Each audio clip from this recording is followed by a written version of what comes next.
ढेंकानाल जिला कामाख्यानगर सारंगधर स्टाडियम ठारे उपखंड स्तरीय कृषि जंत्रपाति मेला अनुष्ठित हो जाइछि। कृषि और कृषकों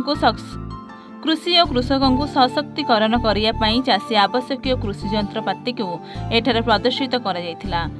मुख्य अतिथि भावे कामाख्यानगर विधायक शत्रुघ्न जेना जोग दैथिया बेले सम्मानित अतिथि भावे परजंग विधायक विभूति प्रधान, सांसदों प्रतिनिधि पवित्र कुमार विश्वाल, जिला सभापति रास बिहारी बेहेरा, उपजिलापाल दिनमणि नायक, ब्लॉक अध्यक्ष प्रेमानंद साहू, ढेंकानाल कृषि अधिकारी विश्वनाथ दास, कामाख्यानगर कृषि अधिकारी प्रदीप कुमार बेहेरा प्रमुख उपस्थित थिले।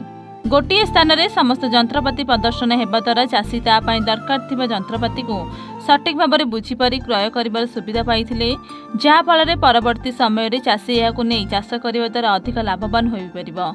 3 दिन धरी चली जंत्रपाति मेलार आज तृतीय दिन। उद्यापन मेलार बहु संख्यार चाषी मैंने उपस्थित रही चाष संबंध में थिबा विभिन्न समस्या को किपरि दूर कर से नहीं एक चाषी पाठशाला कर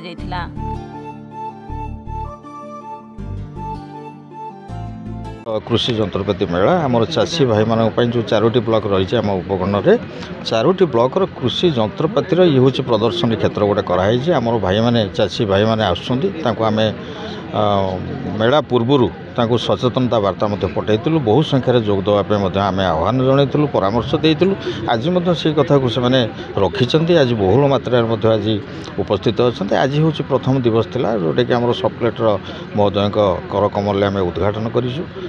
ये 3 दिन व्यापी कार्यक्रम सोमवार दिन 8 तारीख दिन आम उद्यापित करवा। तेणु मुझे आशा करुँ केवल कृषि जंत्रपाति नुह विभिन्न प्रकार कृषि कल्याणकारी योजना जो रही विभिन्न विभाग से विभाग पाखे रही एवं जो फाइनेंसिंग इंस्टीट्यूशन जोड़ा रही चाषी भाई निहाती गोटे फाइनेंस दरकार साकू आम रखीचु बैंकर्स रखीचु।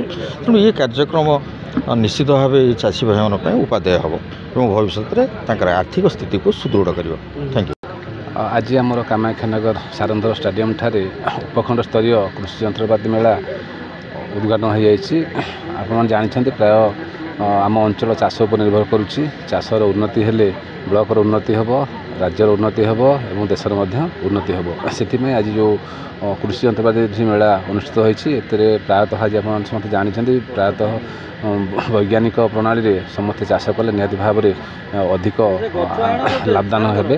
तेणु एठी आज सब डीलर मैंने आज अच्छा आपण जरिया आमर समस्त चाषी भाई भाई मान को अनुरोध रखुच्छी आपण मैंने स्टल को आसतु बुलतु आपण मैंने जो चाष जो आनुषंगिक कृषि जंत्र दरकार अच्छी एठी निहाती भाव में सरकार जो सब्सिडी अच्छी सब्सिडी मिलूँ।